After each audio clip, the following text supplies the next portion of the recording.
तर बांगलादेशमध्ये हिंदूंवरील अत्याचाराच्या विरोधात राज्याच्या अनेक भागात आज मोर्चे काढण्यात आले. पाहूयात याबाबतच्या बातम्या. बांगलादेशातील हिंदू समाजावरील अत्याचाराविरोधात राज्यभरात आंदोलन. छत्रपती संभाजीनगर, कोल्हापूर, जालन्यासह मराठवाड्यात रोष, ठिकठिकाणी कडकडीत बंद. नागपूरमध्ये आरएसएस आक्रमक. विदर्भातील सर्व जिल्ह्यांमध्ये आंदोलन आणि मोर्चे. अमरावतीत नवनीत राणांचं आंदोलन.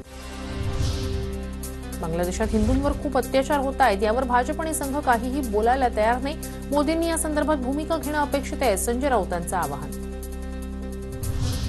रामगिरी महाराजांकडून बांगलादेशातील मुस्लिमांचा भुक्कड असा उल्लेख.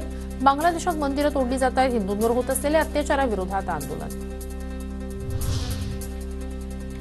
बांगलादेशात नंदुरबारमध्ये हिंदूंवर सुरू असलेल्या अत्याचाराच्या विरोधात आंदोलन. संत महंतांच्या उपस्थितीत मूक मोर्चाचं आयोजन.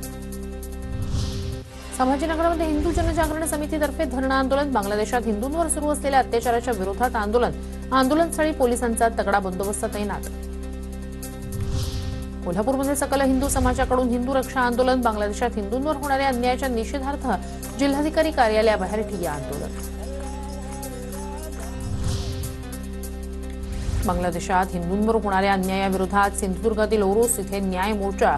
सकल हिंदू समाजाच्या वतीनं मोर्चाचं आयोजन. नितेश राणे, निलेश राणे मोर्चात सहभागी. अहिल्यानगरमध्ये हिंदूंवरील अत्याचाराविरोधात जोरदार निदर्शनं. भाजप नेते सुजय विखे पाटील मोर्चात सहभागी. तर नाशिकमधील इगतपुरीत बोरटेंभे फाटा ते इगतपुरी तहसील कार्यालयापर्यंत हिंदू समाजाच्या वतीनं निषेध मोर्चा.